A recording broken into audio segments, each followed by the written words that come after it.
Here's the button. All right, we are recording. Welcome to week 2. Just like our esteemed Commissioner Libby, we took week 1 off. Never good to have too early predictions, so we decided, out of respect for the league, to get a larger sample size of 2 weeks before we hit this up. Did you have any highlights for week 2? Large highlights, and then we'll get to our more normal run through. Large highlights would be wide receivers are king this year, and it's I've seen probably 10 different wide receivers get over 30 points. I haven't looked exactly, but wide receivers are so far going to dominate this league. If you have wide receivers, there's a good chance you are going to have a good team. Yeah, and I'd elaborate even more on that. I'm sure this happens every year, and it's just you notice the weeks where it happens the most, but the fluke super high numbers where Tyreek Hill, Jalen Waddle, Chubb, who was another one? Stephon Diggs, all had like 35 to 40 point performances, that the chances of them ever having a week this good again the rest of the season is pretty low. So a lot of week 2 victories for those teams that had them, that you're lucky you had it that week, but I don't see them ever scoring that much ever again. And it's kind of tough that it's right away in week 2. But yeah, that was my biggest thing. The Dolphins game was absolutely ridiculous. I was just sitting at mom and dad's house and watching Red Zone, and for like 30 minutes, it was like they would just kept cutting back to that game, and it was like another one. So that was a nuts game, and having Waddle and or Tyreek. Or Lamar Jackson. Yeah, did Stefan start Tua? I didn't look at that because I know. So I don't know if he did or not. If he did, great. I wanted to ask that question and then followed up with the fact that Stefan has 3 quarterbacks on his team. He didn't. He started Kyler Murray, who is no slouch. Tua is riding his bench, along with Justin Fields, who is probably droppable. The worst starting quarterback in the league. Yeah. Besides Trey Lance. But hey, it's going to be tough to decide who to start between those two each week, but you've got 2 studs right there. Yeah, and then I do get to do my segue without me just jumping in there to complain about Trey Lance. That Trey Lance is one of the highlights of week 2, out for the season. I had texted you the other day, good to have the bandage just ripped off. After a terrible week 1, I was worried about do I start him or start somebody else for weeks coming up. I was hoping for a big week 2. Yep. So instead of a big week, kind of canceling my worry about starting him, I had him injured for the year, so now I don't have to worry about starting him. But yeah, that was pretty devastating to take $15 of my budget and just light it on fire. But he was technically, he's 2-0 as a starter. I mean, he started the game, and didn't the Niners win? Or did they lose? They lost. They got beaten by the Bears. Well, he is also 500 in fantasy as a starting quarterback, because I won week 1 and then lost last week. So, 500 quarterback, you'd take that. Also, I will throw this in non-fantasy related. He has the potential to be the biggest, top 5 bust of all time, because they traded 2 first-round draft picks to move up to that spot to draft him, and he has started 4 games. It sure makes keeping Jimmy G make a lot of sense. I think it was on a Part of My Take podcast earlier this week that they said that Joe Flacco in his last 3 games has more pass attempts than Trey Lance has had in his entire college and pro career combined. That's a stat. So, that is a hashtag stat. Don't pay $15 for Trey Lance. That's the moral of that story. I think we can move it on after that. Yeah.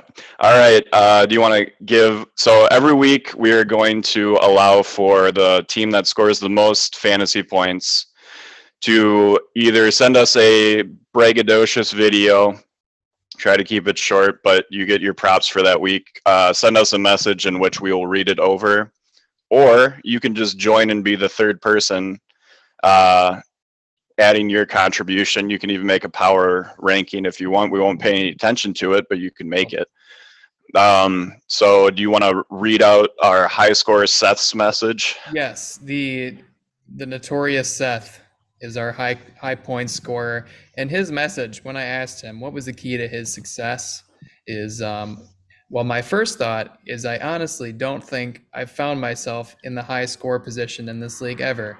I know we all love the ayahuasca. I hope I got that one right. Ayahuasca. So, Yeah. much like how Aaron Rodgers says, the tea will call you when you are ready for the tea.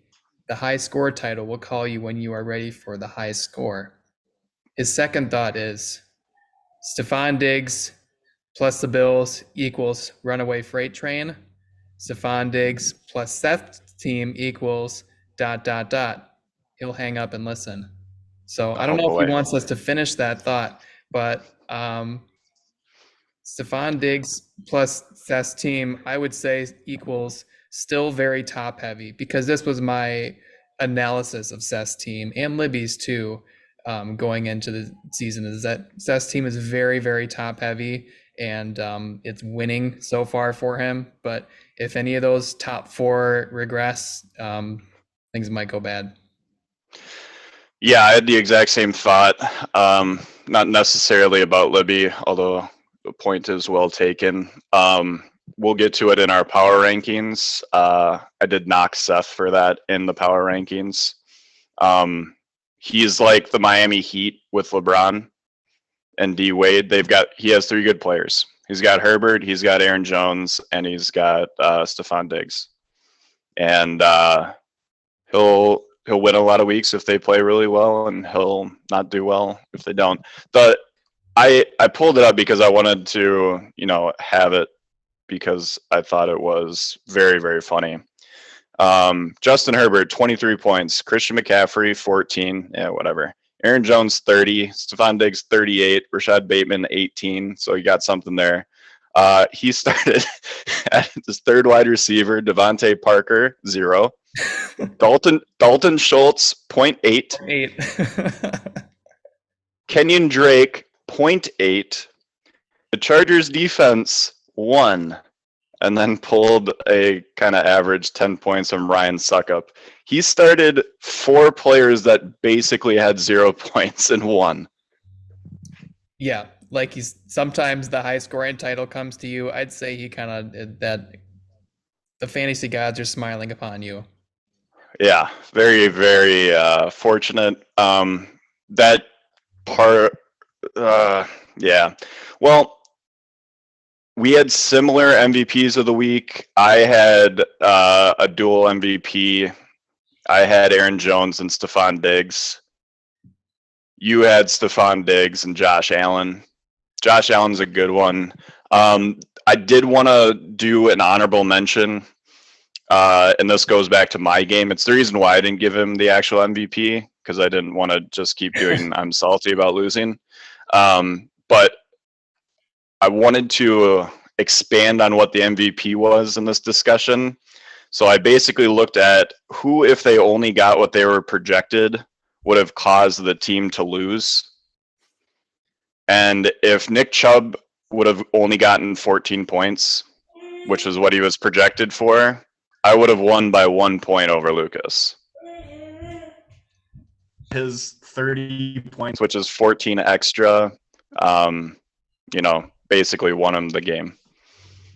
Nick Chubb will do that. I think it's like his 1 or 2 breakout games a season.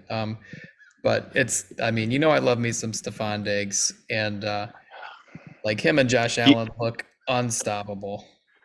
I can't even imagine what it's like as a Viking fan, but for back-to-back weeks to see Justin Jefferson have the week 1 and then have the week 2 and they have the same stats if you had those two on the same team and you just got rid of Thielen. Let's not get into But that. Thielen's wiped, so you had to keep him for the North. All right, into our last bit, talking about week 2, the waiver wire. So the best waiver wire pickup, what did you have? Best waiver wire pickup is Curtis Samuel by Lucas. And I actually was looking $10. at I like looking at the breakdown for the offers. Drew had actually put in $35 for Curtis Samuel, but didn't get him because he had actually won the Darrell Henderson bid for $60.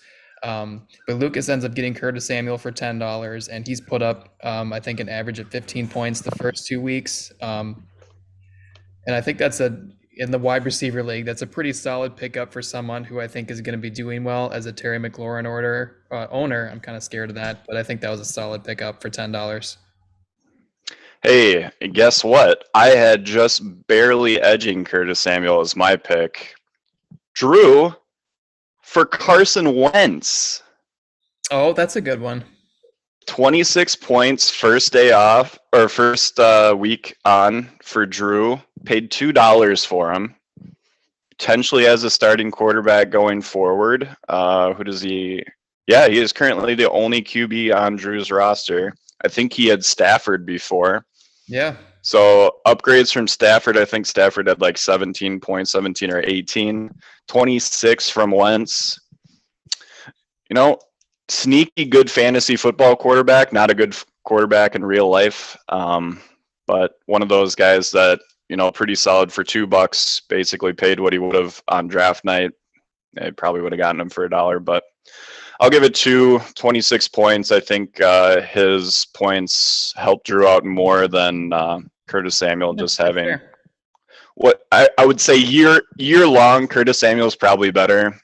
Just for this week's impact, I thought Carson Wentz was a little bit bigger.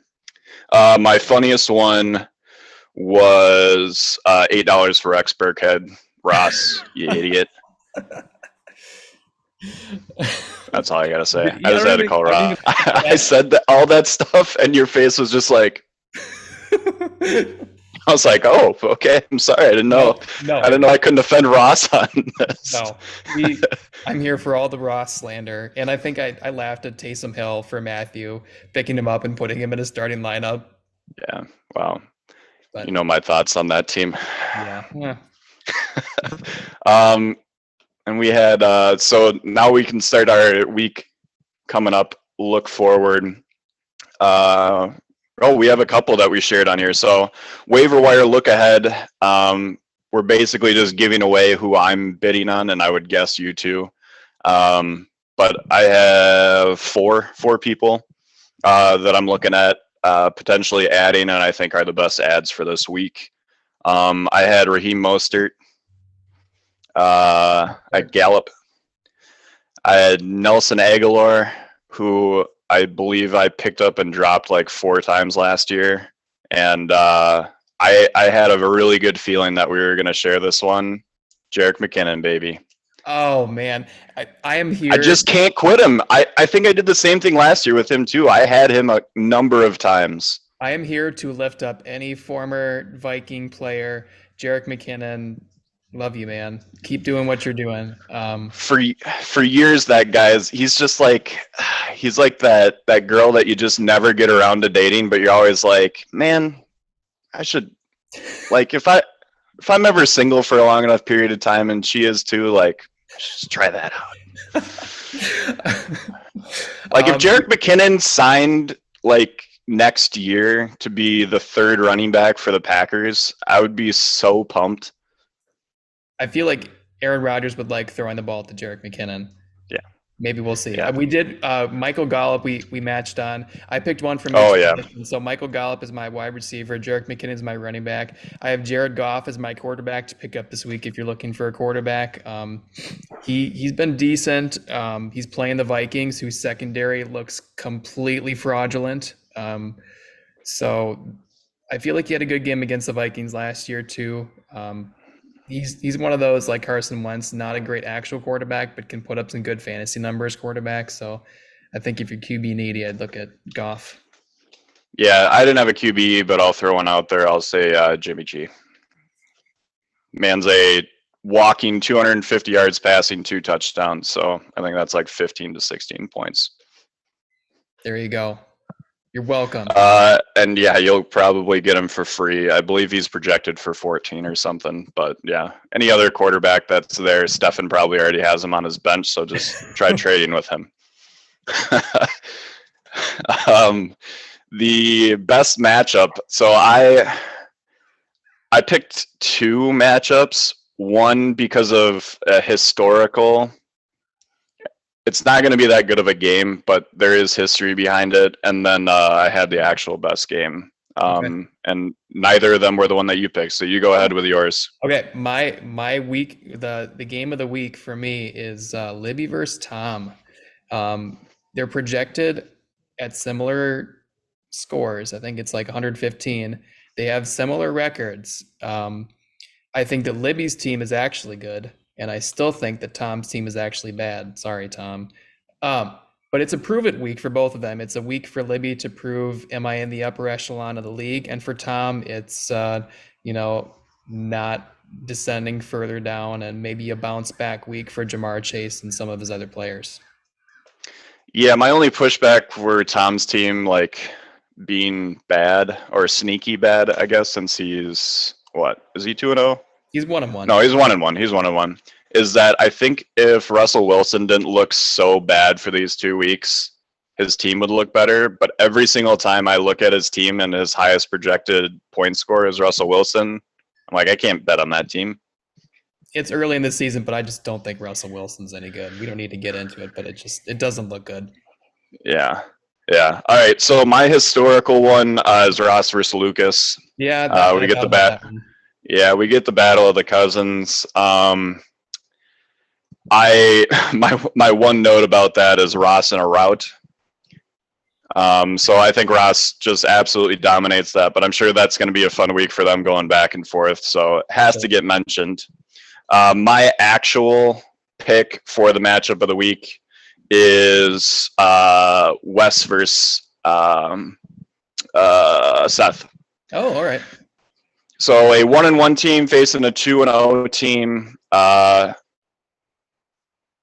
kind of want to see how far Seth can go with this kind of 3-headed monster, unless Rashad Bateman can continue to be like pretty solid. But I think most of his 18 points were on that one like 50 or 60-yard touchdown that he had. Yeah. Don't know how often that's going to happen. And then I am interested, especially with Wes's team, on who he picks, Cousins or Lawrence, kind of going forward as his 2 quarterbacks. And then I think Wes's team is kind of sneaky deep. I like him as one of those.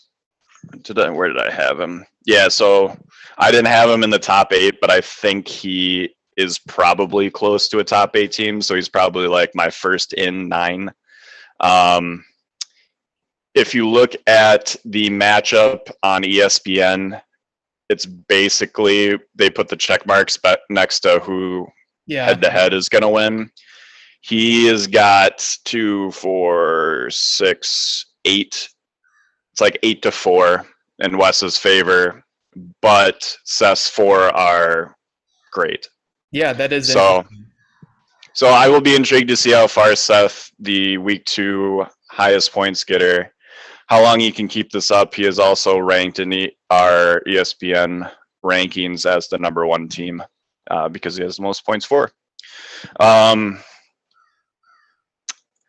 Trending up team-wise, I had Sam's team. Again, I look at Sam's team all the time, and I'm like, why is he 0-2? So that'll just keep continuing, and then we'll continue. Is it a reverse jinx if I call it a reverse jinx, or do I have to then? Ross is also trending up. Ross's team is better than every other team. I see. You're slight giveaway for my power rankings, but I could not talk myself out of him not having 2 really good weeks to start off, and him not being the favorite every single team he plays.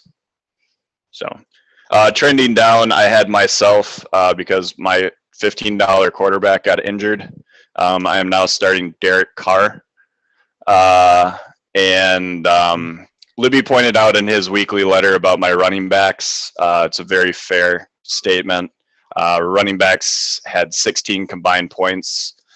Josh Jacobs gets like 15 carries a game and 50 yards. So he's one of the most incredible running backs of all time in that he averages like 2.5 yards a carry and is still a starter. Unbelievable. And then you're basically just flipping a coin with Dillon and Jones on the Packers. It's going to be that the entire week. Dillon has 2 touchdowns the first week. Aaron Jones has 2 the next week. And, I'm going to probably win all the games where A.J. Dillon is good, and I'm going to lose all the games where he's not good. So that'll be fun. All right. But I would imagine I will end up at about a 500 team. Okay, well, trending up for me is Stefan. We've talked about him a little bit. He's 2-0. Yeah, yes. I should have had him in there. He would have been if I was not trying to jinx Ross, he would have been my other one. Well, my for real one is Stefan. The lineup is good. He doesn't have like a number one great player, but they're all really solid. And I didn't have him highly ranked at the start, and my way too early, but he's high up for me. He's trending up. Trending down is Tom, and I'm sorry, Tom, I'm not trying to bully you. I just I feel like you just have to have a couple of your guys break out. Jamar Chase isn't looking great. You're starting 2 Jets players that might work out for you, but it's not looking good so far. All right, and then who are you looking at for the breakout player for next week? So I'm going to go against everything that I just said, and I'm going to say that Jamar Chase is going to be the breakout player this week, and he's playing the Jets. I realize how dumb that I sound, but Jamar Chase is going to have a breakout game against the Jets, and he's going to return to form. I was very excited for that when you started on the Tom thing and looking at the outline. My breakout player is Jalen Hurts. And it's because he is a dominant force. That game Monday night was crazy. It looked like a college game. He's also playing the Washington Commanders. And the Washington Commanders are not good. And Jalen Hurts is good. Yes. So is A.J. Brown. A.J. Brown is good. Because the Titans, we were able to see, are terrible. And the main thing that they lost from last year when they were the AFC number 1 seed was A.J. Brown. And now the Eagles have him. I also will, in favor to Ross, I will also jinx myself and say that I am pretty excited for Justin Jefferson's matchup. I cannot. He can't be bad every week or every other week. I can't take it. I don't want to talk about the Vikings a lot on this show, but I will say Justin Jefferson was open a good amount on Monday night, and Kirk was Monday night Kirk. So there's that was an outlier for Justin. I did appreciate the interception he threw in the corner of the end zone to him too, where it's just like, how about I shoot a 3-pointer to the corner of the end zone where my guy is boxed out by 2 players. The replay for that was great because there was a camera angle where you just saw Justin go like this. Hey, it's just like, what are you doing? How about you wait till I run a real route instead of being a distraction in the corner of the end zone? Unreal. All right, that's enough of that. I'm gonna get too sad. Yeah, we didn't do week one specifically because of the Packers, not because I was in a different state at a different time zone and was being hounded by mom and dad to do stuff all the time. Yeah, let's gloss over that. Yeah. All right. Let's get into our power rankings, which are not way too early anymore. They are correctly on time. They're on time now. Yeah. Let's go 8 through 4. What do you got 8 through 4? And then you can just highlight some of the reasons. You don't have to get in depth on all of them.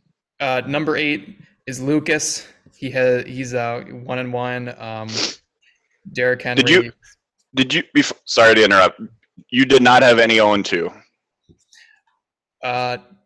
No, all of my 0-2s are in the bottom 4, which we are not recognizing or ranking, including myself. But my number 8 is Lucas. I hate to put him down this low because I'm a big fan of his teams always, but Derrick Henry's washed. Derrick Henry's looking washed. Number 7 is Tom. I don't hate you, Tom. Your team could be good. Jamar Chase might break out. Number 6 is Drew. Drew's making some savvy moves in free agency. His team's all right. And then number 5 is you. I think that losing your quarterback is sucky, but there's enough quarterbacks out there to replace, and your wide receivers are still looking good. And then my number 4 is Libby. Libby's team is looking good. I think this is where I had him in my pre-rankings too. His wide receivers are also great. So yeah, looking good there. Yeah, I think we shared every single one of our 5 here. I had Lucas at 8 also. I had Tom at 7. Very similar reasons for you, same as you. I had Drew at 6. I had myself at 5 and Libby at 4. So yeah, we had exactly the same there. We didn't. That was not. No, not at all. I think a lot of the 1-1 teams, you could probably make arguments all around there I mean, if I played Libby's team, would I still think I had a chance? Obviously, I do think he has a better team than I do. I think that I would stomp Tom's team. So maybe I would think Lucas's team is better, but like I said, just picking at straws there. Yeah. All right. Top 3. I can do mine first. Go for it. All right. Number 3 is Ross. I don't have Ross at number 1. Wow. And this is not a reverse jinx. I think that Ross has had some easy matchups. I'm still looking at points for and points against. His points against. Never look at Ross's points for. It will just frustrate you. He's had some soft matchups. I'm not saying his team is bad because his team is very good, but yeah. I just haven't. He's just dominated some bad teams. So he's number 3. Number 2. Yeah, and Kyle Pitts stinks. Well, yeah, and he named his team after him, so he can't drop him. Yeah.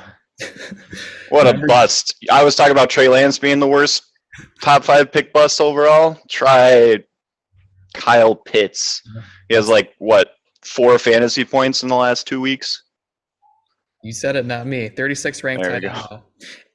Number 2 is Stefan. I've talked about Stefan's team already. I think they're legit, and I have to put Seth at number 1 because it's working. His team is working, and they're putting up serious points. He's got the highest points for, and he's played some people who put up a lot of points against him. So I got to give the big man his big award. Yeah, I would have put Seth in the bottom 4 if he was not 2-0. He is my 3rd ranked player or team. He is 2-0. I had to give him his props. Week leader in points this week, so had to be top 3. 2, I had Stefan. Really like Stefan's team. I mean, the fact that he can basically match up the rest of the way through with Kyler and Tua. For some fantasy owners, that would seem like a burden that you wouldn't want to take on because it is essentially flipping a coin. I would be intrigued. So I'm excited for Stefan going forward that he gets to make some of those decisions, and you always feel better at the end of, or you either feel really bad because you made the wrong choice, or you're like, I'm the smartest person alive because I made the right choice. So that's fantasy. You know, that's what it is. I don't like Antonio Gibson or Najee Harris as running backs. That's why he didn't get the top spot, which goes to Ross, which, I mean, besides Kyle Pitts, as I'm looking at his roster right now, I do not have an issue at all. Damian Pierce after week 1 looked like an absolute bust, and then he was really good last week. So well, maybe that's he's why starting he got him in Rex his flex Burkhead for $8.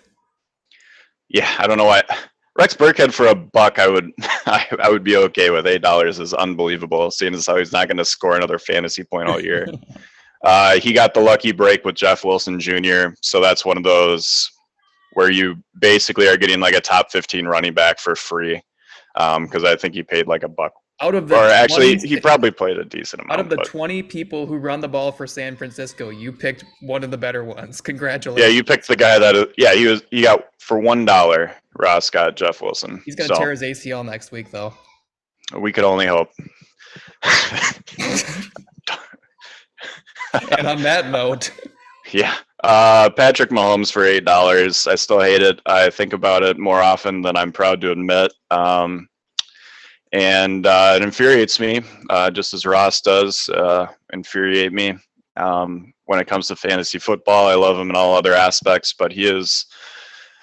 I was trying to figure this out. Is persona non grata? Is that the person that you don't like? Is that what that means? I don't know enough Latin. That sounds.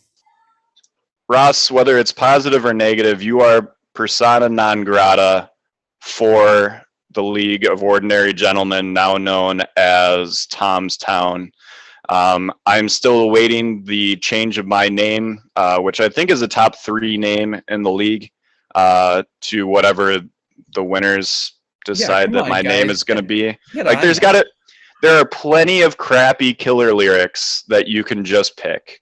I mean, I listened through their discography a couple weeks ago and trying to figure it out, and I shut it off and just started listening to Sam's Town and Hot Fuss until I figured out the one that I wanted to do, because all the others are garbage.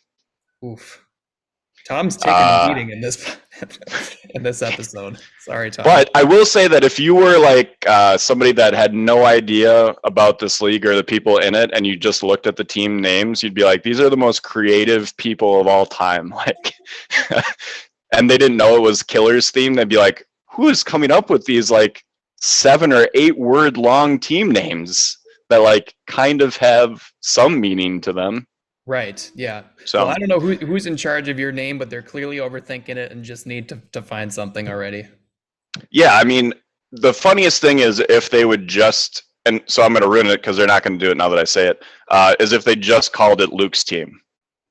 So it would be like all these other names, and then it would just be like, you're playing Luke's team. Or you could, another good one would be most points allowed team. Because I will at the end of the year also have the most points allowed. You don't now, defense, though, but you might at the end. I did last year and the year before, and I believe the year before that, and every year of this stupid league that I tell myself at the start of August every year that I'm going to leave, but I don't, because I love it too much. Don't we all? All right, persona non grata, we're out to get you. You're not going to be number 1 forever, hopefully, but I will keep ranking you number 1 until that day finally comes. Thank you all. I can't imagine anybody listens to all of this. If you do, I don't. I mean, I don't, because I don't like to hear my own voice, but if you do, thank you. And football. Good football to you all. Oh, yeah, and Libby, great commissioner. Wrap up for the week. You are very negative about my teams all the time, so I'm going to take a shot at you for that. And Krantz, I'm playing you this week, so feel free to start J.K. Dobbins. All right. All right. See you, buddy. Bye-bye.